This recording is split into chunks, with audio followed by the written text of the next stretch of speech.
자, 여러분 교재는 181페이지 보시고요. 181페이지에 보시게 되면 영수증 수치명세서 작성이라는 거 있어요. 근데 여기 내용들을 갖다가 한번 보셔야 되기 때문에 우선 제가 설명부터 해드리고 이따가 잠깐 읽어보실 시간도 드릴게요. 이 내용은 나름 되게 중요한 내용입니다. 뭐가 중요했냐면 회사에서 실무 업무를 할 때 영수증을 받는다는데 여러분들 그 김영란법이라는 거 저희 들어본 적 있으시죠?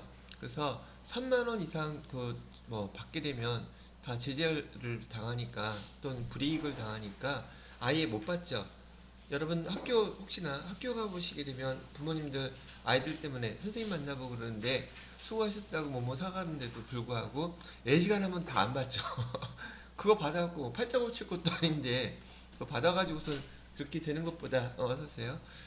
등등 안 받는 게 낫는데 우리 마찬가지로 회사에서도 거래처들도 많이 있고 관공서 여기 왕래도 많이 있고 업무도 보고 그러겠죠. 그러다 보면 돈을 쓰게 되는데 자, 일단 국가에서는 옛날에는 이게 아주 이렇게 지금처럼 전산망이 많이 발달하지 않았을 때는 비용 처리를 갖다가 회사에서 마구마구 해둔단 말이에요. 비용을 처리하게 되면 이익은 줄어들겠죠. 근데 실제로 그 비용은 쓰지 않았어요.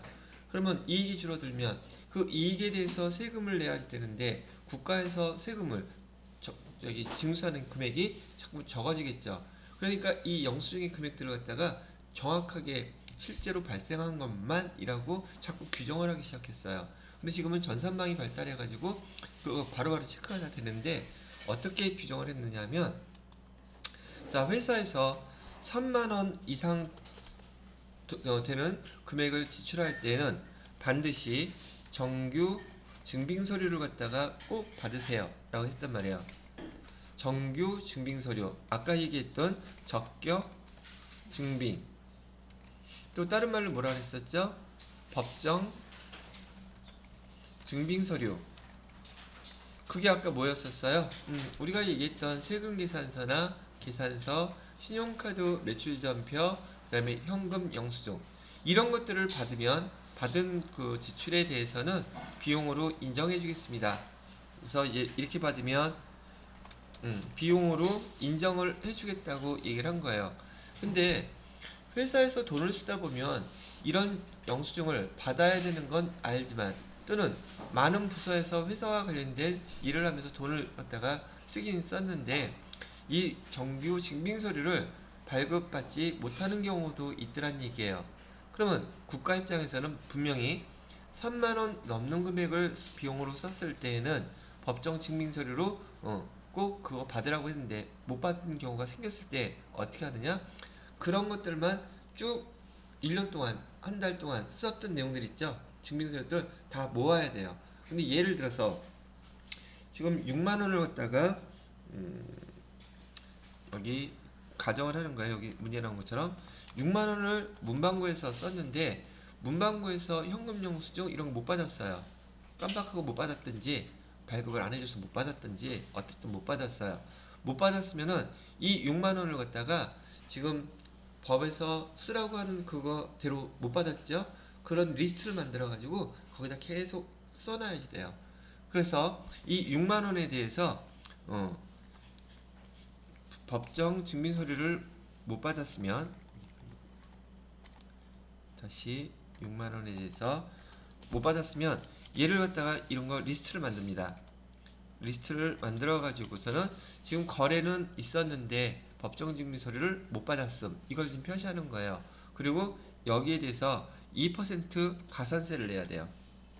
가산세. 그러면 6만 원에 2%면 6,000원, 600원, 1,200원 되겠죠?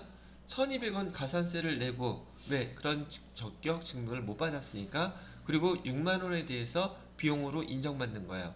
비용으로 인정받기 위해서는 저기 2% 가산세를 내든지 아니면 2% 가산세를 내지 않으면 얘는 비용으로 회사에서 쓴 것으로 인정을 못 받는다는 얘기예요.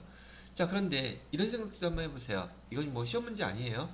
시험 문제라는 차원보다도 회사에서 이걸 왜 해야 되는지를 갖다가 이거 한번 누가 하겠어요? 사장님이 하겠어요? 회장님이 하겠어요? 다 여러분 담당자들이 하셔야 된단 말이에요. 이렇게 계산을 해서 어차피 올해 우리 회사 지금 결손이에요. 마이너스야. 단기 손실 났어. 그럼 이거 비용 인정받는다고 해서 뭐 할 거 없죠. 그러면 얘를 갖다가 가산세를 내는 게 좋을까? 아니면 아예 기록을 그냥 해놓고서는 비용 인정 안 받을까? 하여튼 그건 스스로 판단해야 되겠죠. 아니면 담당 하시는 그 회계 팀장이나 부서장이 얘기를 해줄 거예요. 그렇겠죠? 근데 그런 걸 알아야지 왜 이걸 하는지 알지.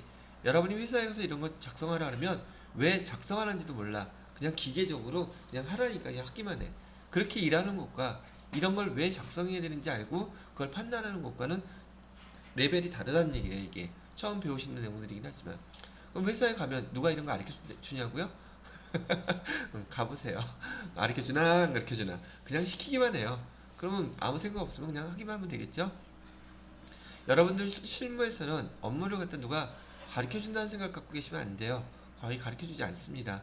급하면은 뭐 이렇게 하라고만 하고선 시키기만 하지, 그럼 난 왜 해야 되는지도 모르고 그렇게만 매번 하는 거예요. 특히나 회계사, 세무사, 사무소에 일하시는 분들 특히 많아요. 거기선 지식을 갖다 공유하지 않습니다. 거의 그냥 시키기만 하고, 모르면은 그냥 뭐 꾸사리 먹고 뭐 또 아쉬운 소리 하고 뭐 등등 상황이 그렇게 벌어질 거예요. 근데 대부분 어느 회사는 그렇게 많이 벌어져요. 특히나 전문가들은 이런 걸 가르쳐 주지 않습니다. 전문가는 왜 전문가예요? 여러분들이 그걸 스스로 알아야 되기 때문에. 그래서 지금 이렇게 배우시는 거고요. 잘 배워두셔야지 회사에서 업무 보실 때에도 꼭 자격시험 문제가 아니더라도 여러분들이 실력 있는 그런 실무자가 될 수 있다는 얘기죠. 그러면 이거 왜 작성해야 되는지 알겠죠? 그 교재에 보시게 되면, 그래서 거기 영수증 수취 명세서, 영수증 3만원 넘는 거에 대해서 정규 영수증 적격 증빙을 수취하지 못한 것들만 리스트로 모아놓은 그 표 이름이 뭐냐고요? 영수증 수취 명세서예요. 그래서 여기다가 그 내용들을 우리 실제로 이런 거래 있었습니다라고 이 서류 제출해야 됩니다. 나중에 법인 결산할 때, 그래서 법인세 신고납부할 때 제출해야 되기 때문에 이런 건수가 발생할 때마다 영수증들 그때 여러분들이 작성을 해 놓아야지. 안 그러면 이거 1년치 몰아서 하려면 일 엄청나게 많겠죠. 구분하는 것도 힘들어요. 그래서 항상 제가 얘기해 드렸던 게, 회계 담당자는 성실한 게 중요한 것이지 빨리 신속하게 자주 반복하면 신속해질 것이고요. 머리 똑똑한 게 중요한 게 아니에요. 아시겠습니까? 자, 그래서 성실하게 매일매일 발생했던 것들 그때 처리하실 수 있도록 이런 내용을 알고서 처리해 주시면 된다는 얘기예요. 자, 그리고 일반 영수증은 10,000원 이상 넘는 거에 대해서 적격 증빙, 법정 증빙 서류 받으라 했는데요. 접대비는 10,000원이에요. 접대비는 얼마라고요? 10,000원 이상을 쓰게 되면 무조건 적격 증빙으로 받아야 돼요. 그러니까 무조건 10,000원이에요. 접대비는 무조건 10,000원 이상이면 적격 증빙 서류를 반드시 받으라고 얘기를 했는데, 접대비 성격이 대부분들 보면은 등등하죠. 그러니까 적격 증빙을 갖다가 받지 못하는 경우가 많다는 얘기예요. 근데 요즘은 그래도 옛날보다는 많이 투명해져서 접대비 쓰고 다 적격 증빙들 받습니다. 회사에서는. 근데 문제는 뭐예요? 이거 단란주점 가거나 그런 데 가면은 돈이 크게 나오는데, 아니 받을 수는 있어요. 상대방들이 접대받고 그거 쓴 내역들에 누구하고 거래처 누구하고 그걸 기록하게 돼 있단 말이죠. 그러니까 그걸 밝히기를 원해요? 그러니까 안 한단 말이지. 그러니까 회사에서는 그 돈 쓰고서 비용 인정 못 받더라도 그냥 못 받고 말지 그거 다 일일이 쓰지는 않습니다. 근데 돈 쓰는데 부담은 되게 커진 거죠. 왜? 돈 쓰고 비용으로 인정 못 받고 그러니까. 하여튼 그런 내용들도 실무에서는 많이 벌어지니까 참고로 알고 계시면 되겠고요. 여기 해당되는 그 내용들을 갖다가 여러분들은 꼭 읽어보셔야 됩니다.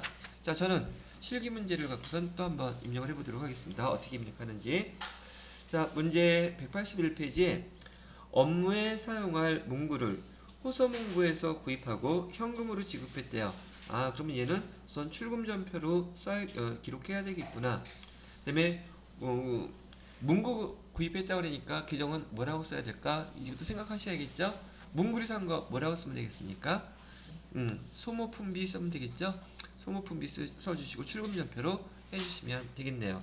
날짜를 보니까 날짜는 4월 2일, 그럼 여러분 회계 프로그램 날짜 바꿔주세요. 4월 2일로 바꿔주시고요. 출금 전표로 소모품비 이렇게 해주시고요. 800번대 금액은 6만원. 자, 그리고 문제에서도 소모품비로 처리하세요 라고 기존까지 친절하게 알려줬죠. 자, 이 영수증을 보고 우리가 입력한 거는 회계 처리한 건 요게 끝났어요. 그런데 거기 3번 수행 내용 보게 되면 뭘 작성하래요? 영수증 수치 명세서 작성하라고 나와 있죠. 자, 그러면 여기 전체 화면 누르세요. 전체 화면 누르시고 영수증 수치 명세서는 여기 오른쪽 맨 밑에 보시게 되면 영수증 수치 명세서라고 나와 있잖아요. 얘를 별도로 이렇게 작성을 해주셔야 돼요. 매번. 그래서 여기 영수증 수치 명세서 클릭해 보십니다. 그러면 화면에 영수증 수치명세서 2라고 되어 있고요. 영수증 수치명세서 1 이렇게 두 개가 나와 있는데 문제에서 두 개 다 작성하라고 되어 있죠. 근데 실제로 우리가 작성하는 것은 영수증 수치명세서 2 앞에 있는 거 하나만 작성하면 돼요. 그러면 얘가 영수증 수치명세서 1로 집계가 되게끔 되어 있어요. 그래서 두 개 다 작성하는 게 아니라 하나를 작성을 하게 되면 그 다음 거에 연동돼서 그 자료가 싹 정리가 되어 있다는 얘기죠. 자, 일단 여기 영수증 수치명세서는 어떻게 작성해요? 그 교재에 보시게 되면 영수증 보시고 거기에 있는 내용 그대로 입력만 해주시면 돼요. 거기 첫 번째 거래 일자라고 나와 있죠. 거래 일자 우리 며칠 날 일어났나 봤더니 2020년 04월 2일 날로 되어 있죠. 그대로 입력해 주세요. 거기 상호는 어디에서 이 거래를 했대요? 호서문구라고 되어 있죠. 그럼 여기다가 그대로 호서문구라고 써주시고요. 호서문구의 대표자는 누구예요? 이사랑이라고 되어 있죠. 이사랑 써주시고요. 사업장 주소 써주시면 돼요. 서울 강서구 강서로 420 이렇게 써주시고요. 사업자 등록번호도 거기 나와 있죠. 301 33 165 15 이렇게 써주시면 되겠고요. 거래 금액은 6만원.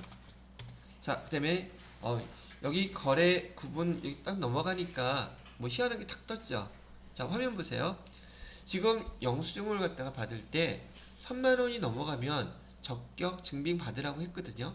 그런데 여기 나와 있는 이 거래처들 있죠. 거래처가 아니라 이런 관련된 여기는 그런 영수증 우리가 지금 얘기했던 법정 증빙서류를 발급하는 곳이 아니에요.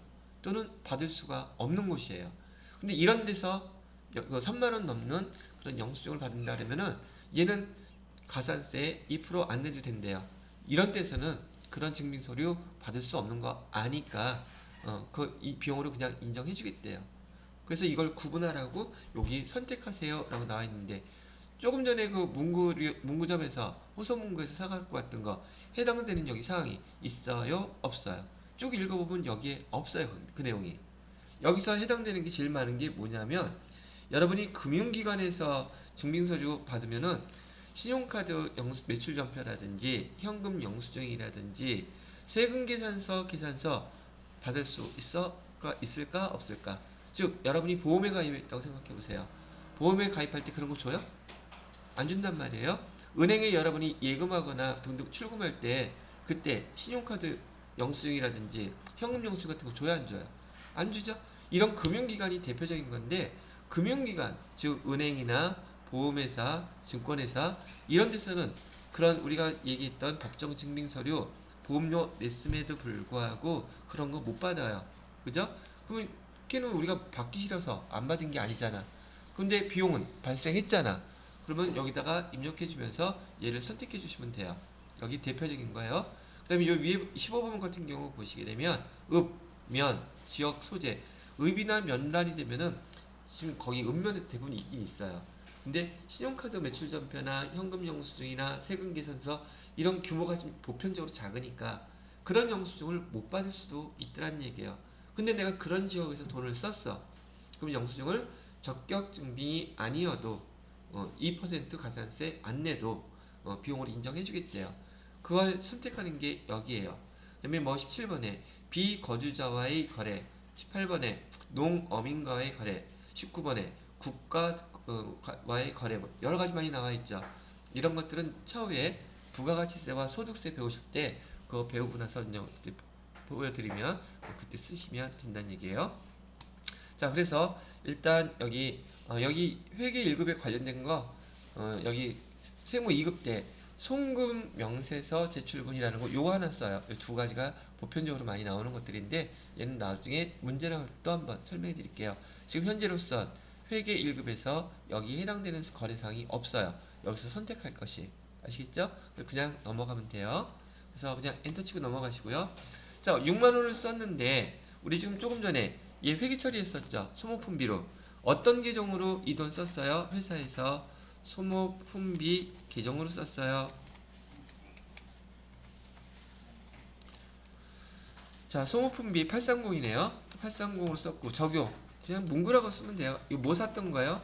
문구류라고 했으니까 그냥 문구 이렇게 써주시게 되면 문제에서 요구하는 영수증 수취 명세서 작성이 다 끝난 거예요. 자, 그런 다음에 영수증 수취 명세서 1번 얘를 클릭해서 한번 보세요. 보시게 되면 여기 구분해야 되는 것 중에서 3만원 초과분 거래에 대해서 명세서 지출 제외 대상, 아까 우리가 제외되는 거 구분 나왔던 거 여기 나와 있죠.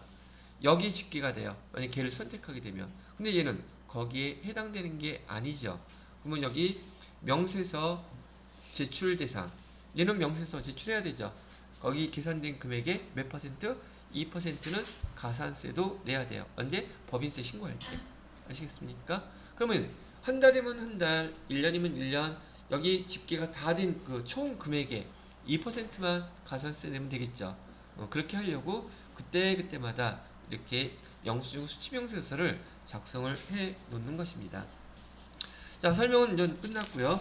지금 이 내용은 실무에서도 많이 발생하는 것이고 여러분들이 자격시험에 이거 응시할 때 이걸 갖다 등등 공부하면서 자격시험을 땄어도 이 내용 모르시는 분들 허다하게 많아요. 뭘 배웠는지는 모르겠지만 여하튼 내용 자체를 이해를 못하고 교재를 제대로 잘 읽어보지 않고 그냥 자격시험만 따려고 준비하시는 분들이 꽤 많다 보니까 이 내용을 이해를 못하는데 설명을 충분히 들었으니까 지금 제가 2, 3분 드릴게요. 181페이지, 182페이지까지 한 글자도 빼놓지 마시고 천천히 지금 읽어보세요.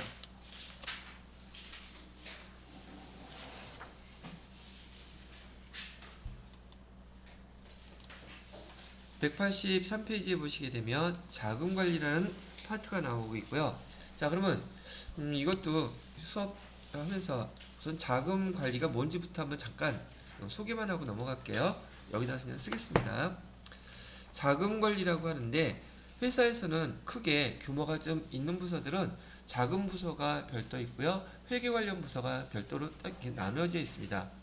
자금관리라고 얘기하면은 우리 흔하게 지금 우리 앞에서 현금 계정 배웠을 때요. 현금 관리하는 파트, 자금 관리의 자금부, 자금팀 할 때 거기 소속 멤버가 제일 대표가 일단 현금 담당하는 현금 출납자예요. 현금 담당하시는 분. 그러면 이 담당자는 또 모두 관리하냐면 보통예금도 관리해요.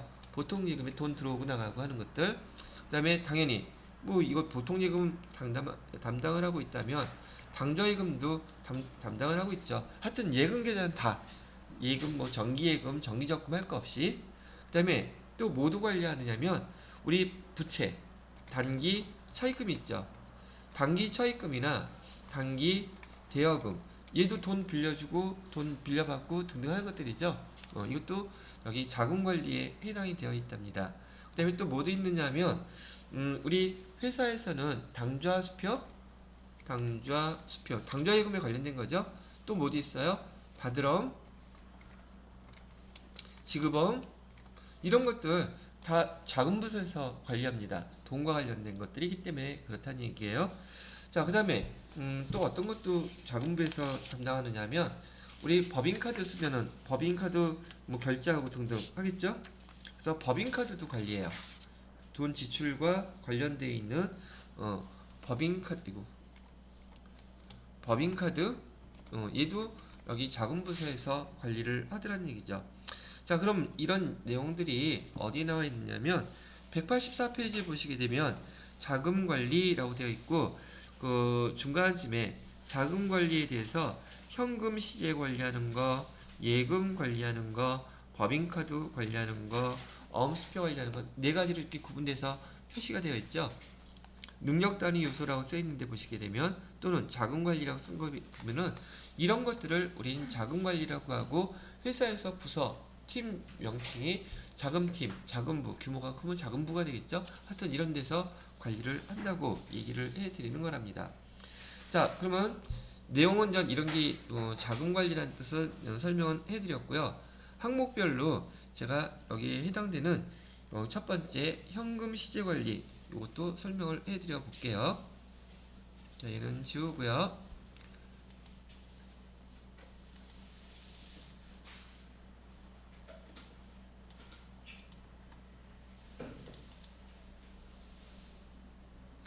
여기 있나?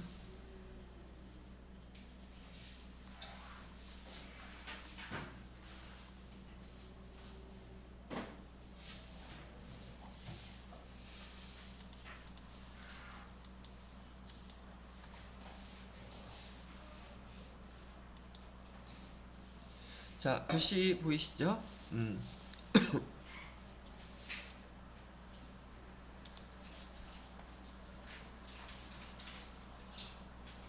자, 우선 저기 교재 185페이지에 보시게 되면요. 거기 현금 시제라고 나와 있어요. 현금 시제부터 다시 한번 잠깐 정리하고 넘어가겠습니다. 현금 시제라고 하면 보편적으로 기말에 공인회계사가 회계검사 나온다 그랬었죠. 그래서 실제 조사 두 가지 한다 그랬어요. 재고자산하고 현금.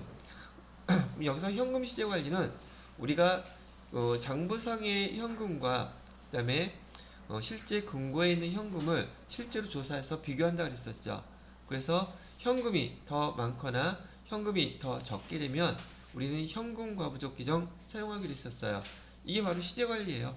그러면 당연히 현금 관리자는 현금이 장부하고 일치하도록 항상 정확하게 잘 기록하고 그래야 되겠죠. 그랬는데 만약에 기 중에 제가 할 때 여기다 써야 되나? 자, 기중에 현금이 차이 났어요. 기중에 현금이 더 모자랐다 얘기를 할게요. 보편적으로 회사에서는 이 현금 실사를 하게 되면 현금이 모자라게 되는 경우가 대부분이에요. 그래서 현금이 여기 이렇게 써야 되겠네요. 자, 장부에 써져 있는 금액은 예를 들어서 15만원. 15만원. 그 다음에 실제 금고에 있는 금액은 예를 들어서 10만원. 이렇게 있으면 제가 실제 현금이 있는지 없는지를 판단하라 그랬었죠. 그럼 여기 현금이 지금 모자르죠. 그러면 대변에 돈 쓴 걸로 대변에 현금 써주시라 그랬었죠. 그래서 대변에다가는 현금,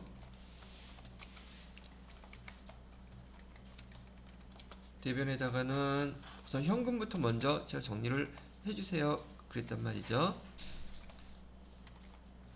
대변에 현금 5만원 이렇게 써주라 그랬었죠. 근데 실무에서 실제로 이렇게 쓰면 된다 안 된다? 그건 안 된다 그랬었어요. 그래서 현금이 지금 장부하고 비교해서 얘가 지금 모자르기 때문에 대변에 현금, 차변에 현금 과부족 이렇게 써주세요. 얘기한 다음에 지금 이 돈 모자르고 지금 얘는 기중이죠. 기중이니까 12월 31일까지 찾을 수 있는 시간적인 여유가 있단 말이에요. 그래서 12월 31일까지 이 현금 과부족 내용을 찾는 거예요. 그래서 중간에 우리가 찾았던 금액이 얼마를 찾았느냐 하면 예를 들어서요. 얘도 우리 여비 교통비로 지난번에 직원한테 가지금 줬던 거 그 정산이 안 됐던 걸 몰랐어요. 그래서 여비 교통비로 지금 발생한 금액 45,000원은 찾았다고 치고 그러면 대변에다가는 뭐라고 써야 돼요? 현금 과부족 찾았잖아요. 그래서 현금 과부족 이렇게 해서 45,000원 이렇게 써주면 되는데 지금 나머지 12월 31일까지 5,000원은 도통 못 찾겠어요. 그러면 바로 잡손실 5,000원 이렇게 처리해 주시고요. 대변에다가는 얘 뭐라고 써줘야 돼요? 현금 과부족 얘 5,000원 이렇게 빼버려야 된다 그랬었죠. 그래서 현금 과부족 금액 자체가 여기 대변으로 빠져나간 금액하고 여기 차변에 우리 현금과 부족 5만원 된 금액하고 정확히 일치시켜서 현금과 부족 계정이 남아있으면 안 된다 그랬었단 말이죠. 자, 이렇게 기록을 해주는 거예요. 그런데 기중에 현금과 현금 금액이 차이가 나는 게 아니라 만약에 기말 당일날 기말에 지금 이렇게 장부하고 그 다음에 실제 금액하고 차이가 났다 그러면 지금 기말에 차이가 났기 때문에 현금과 부족 계정 쓸 수가 없죠. 그래서 차변에 그냥 바로 잡손실 처리하고요. 금액은 5만원, 대변에다가는 현금 없는 금액 5만원 바로 이렇게 처리해야 된다고 얘기해 드렸고, 결국 기중에 이게 발생했느냐 또는 기말에 발생했느냐에 따라서 12월 31일 날 회계 처리하는 게 이하고 이처럼 서로 달라진다는 얘기예요. 이게 바로 여기 현금 시제 관리하는 거, 지금 그거에 대한 설명입니다. 되시겠죠? 결과론적으로 현금 잘 관리하라는 뜻이죠. 그리고 만약에 차이나는 금액이 있으면 열심히 빨리빨리 찾아야 되겠죠. 실제로 여러분이 나중에 실무 업무를 하시다가도 이렇게 차이나는 것 때문에 많이 괴로워할 거예요.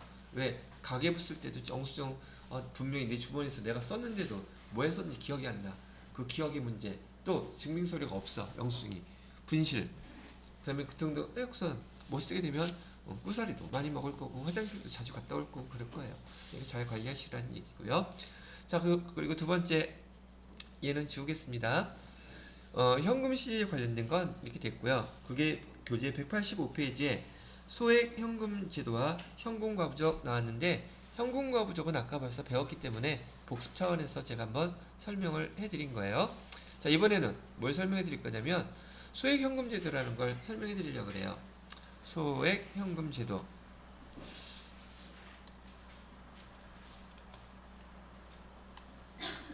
자, 여기서 얘기하는 소액 현금 제도는 뭘 소액 현금 제도라고 하냐면은, 소액 현금 제도를 다른 말로 전도금이라고도 써요. 근데 이거 지난번에 어저께군요. 어저께 우리 계정 뭐죠? 조회하고 등록하고 하는 데서 문제에서 전도금을 소액 현금으로 소액 현금을 전도금으로 계정 바꿔주라고 한번 봤었죠. 그때 나왔던 용어예요. 자, 소액 현금 제도는요, 우리 회계부서에서 지금 회사의 업무를 보기 위해서 각각의 많은 회사에는 부서들이 있을 거예요. 여기요, 영업부도 있고 총무부도 있고 인사부도 있고 마케팅부, 구매부, 창고 등등 회사에서 근무하는 많은 부서와 많은 직원들이 있을 텐데, 각각의 부서에서 회사의 업무로 인해서 자기 돈을 쓰고 싶겠습니까? 회사 돈을 받아서 쓰고 싶겠습니까? 내 돈을 갖다가 쓰는 건 다들 싫어한단 말이에요. 그죠? 근데 이게 왜 더 싫어하느냐면, 자, 한번 예를 들어 볼게요. 회사에서 지금 업무, 지금 거래처에서 방문을 한다 해가지고 내 돈 3만 원어치 프레젠테이션 하기 위해 가지고 뭐 간단하게 다과 뭐 등등 그 준비하느냐고 문구용품에서 슈퍼에서 사갖고 왔어요. 그럼 내 돈 썼잖아요. 그러면 지금 급하니까 회계부서에서 돈 받아다가 쓰기가 지금 시간적인 여유가 없어서 내 돈 쓰고 난 다음에 이 돈을 받으려면 영수증 주고 돈 받으면 좋겠는데, 그 회사에서는 돈을 돈 나갈 때마다 돈 지출해요. 날짜가 정해져 있다 그랬어요. 보통 한 달에 한 번 내지 두 번 정해져 있단 말이에요. 그럼 내가 영수증을 가져가도 나는 현금으로 썼는데 회계부서에서 돈 바로 준다 안 준다? 안 줘요. 그리고 그 돈 누가 쓰라 그랬나? 회사를 위해서 썼다는 걸 증빙을 해야 돼요. 그러려면 그 회사의 부서장한테, 아니 그 부서장한테 이런 용도로 이 돈 썼고 거기 사인해 주세요. 받아갖고 그다음에 회계부서 가져와야 돼요. 그리고 갖다 줬는데 보름 있다가 준대요. 내 돈 쓰고 싶겠어요? 안 하고 말지. 그죠? 그러니까 카드를 달라고 하든지 아니면 위에 사람이 쓰라고 하든지, 나는 심부름만 하고 싶어. 자기 돈 안 쓰려고 한단 말이에요. 그러다 보니까 지금 만약에 이렇게 여러 부서에서 돈이 필요할 때마다 금액은 크지 않아. 뭐 3만원, 5만원, 뭐 만원, 5천원 이거 할 때마다 회계부서에 와서 여러분이 여기 담당인데 돈 달라고 하면 하루 왼종일 돈만 주고 받다가 끝날 거야 아마. 그죠? 금액 크지도 않은데도 불구하고. 그러다 보니까 회사에서는 각 부서에다가 일정한 금액, 이렇게 소액 쓸 수 있게끔 일정한 금액을 다 나눠주는 거예요. 그래서 그 금액이 제가 다녔던 회사에서는 제가 한 30만 원 정도씩 줬던 것 같아요. 부서들마다 30만 원 주고 회사를 위해서 비용을 쓸 필요가 있을 때 그 돈에서 먼저 쓰라는 얘기예요. 쓰고서 한 달마다 한 번씩 정산하라고요. 그러면 그 돈 정산해서 다음 달 1일 날 돈을 또 다시 보내주는 거예요. 그러면 그 부서는 매달 그 돈 갖고 사용하고 회계부서에 자주 오지 않아도 되고 회계 담당자도 좀 편리하고 수다도 떨고 좋겠죠. 이게 소액 현금 제도예요. 그리고 이렇게 받은 그 돈 각 부서들 얘를 따르 거기 회계용어로는 용도계라고 불러요.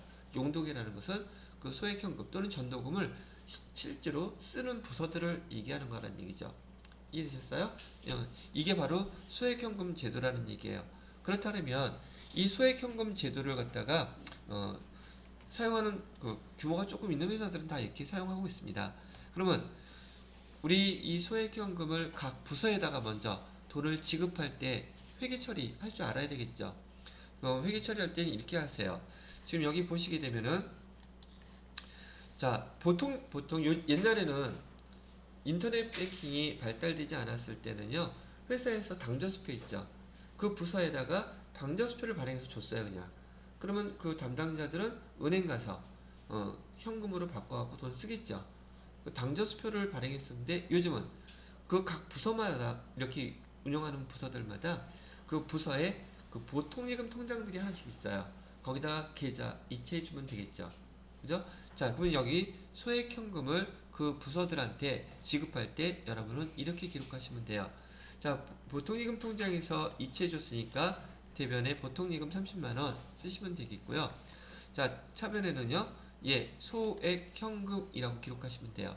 그럼 이 소액현금은 각 부서에 지금 현금으로 그대로 있는 거예요. 그죠? 근데 우리 회계부서가 아니라 어디에? 각 부서에. 결국 회사의 현금이기는 마찬가지예요. 근데 각 부서들이 갖고 있으니까 회계부서에서는 갖고 있지 않기 때문에 사용 그만큼은 못하게 되겠죠. 이해되시겠죠? 자, 다시 소액현금을 각 부서에다가 돈을 보내줄 때 회계 처리는 대변에 보통예금 30만원, 차변에 소액현금으로 또는 전도금으로 기록하시면 돼요. 거기서 쓰라는 대로 회사에서 쓰라는 대로 쓰면 되는 것이고요.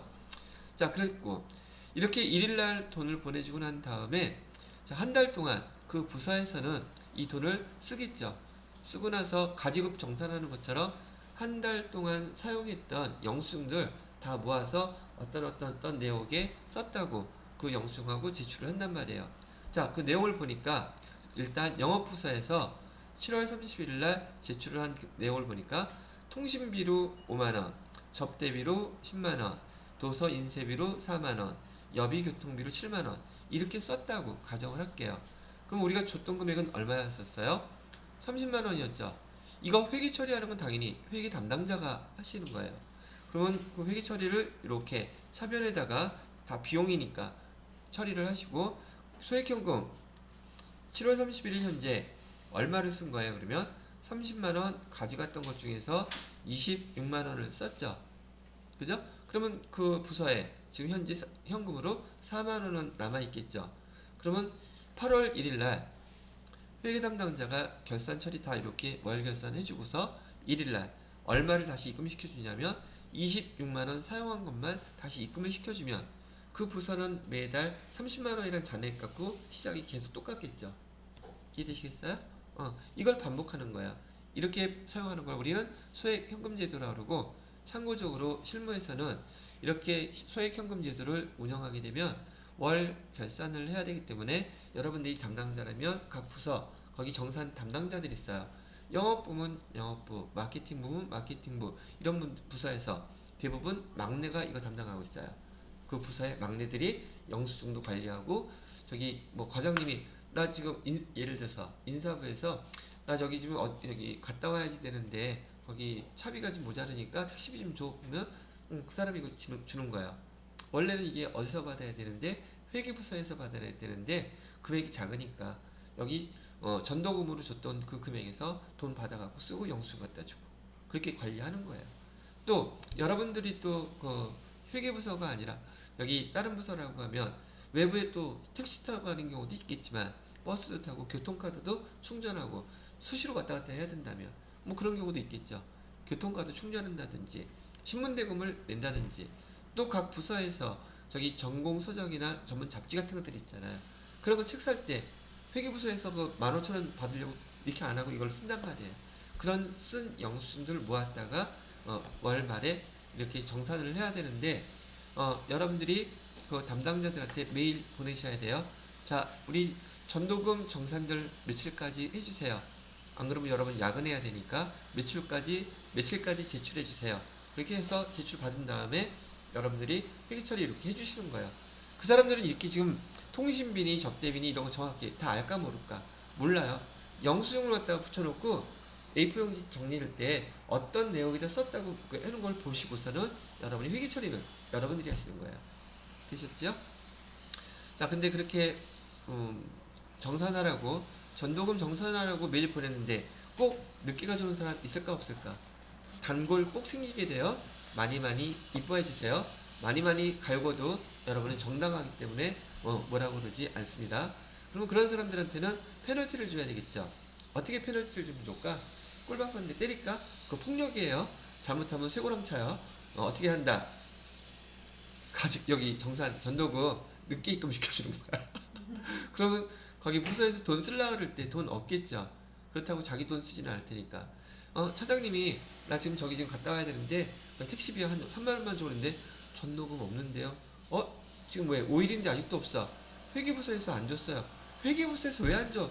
지난번에 정산서 늦게 갖다 줬다고 페널티로 일주일 후에 지급해주겠다 그랬어요.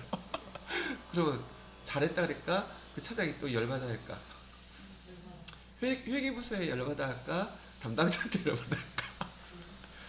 복수하는 거예요. 아주 귀여운 복수. 왜?